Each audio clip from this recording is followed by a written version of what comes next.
Let's say you're cruising down the road or trail riding on your dirt bike and you're in third, fourth, fifth gear and you need to slow down. Do you need to pull in the clutch before or after you apply the brakes?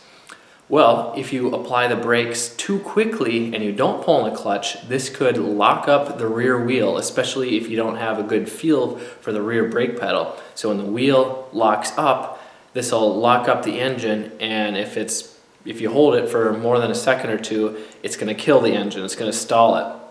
And this could make it hard to ride because the wheel will stay locked up unless it gets enough traction and basically bump starts itself again.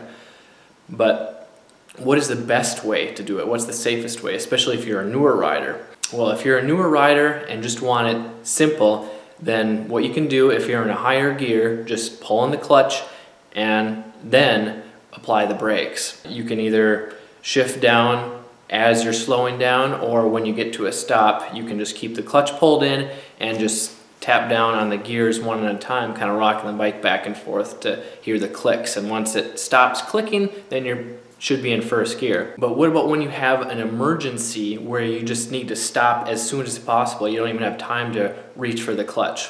Well, you can apply the brakes, and actually where you get 80 to 90% of your braking is from the front anyway. And if you pull on the front brake, you're not going to lock up the rear wheel. So you can start applying the front brake, and then as you slow down, you can pull on the clutch or shift the gears down to match the RPM. So how do you know when you need to shift down or pull on the clutch? Well, you just need to pay attention, listen to the engine, what it's telling you. You can hear the RPMs. If it's up high and you're slowing down, then it gets really low and it starts chugging.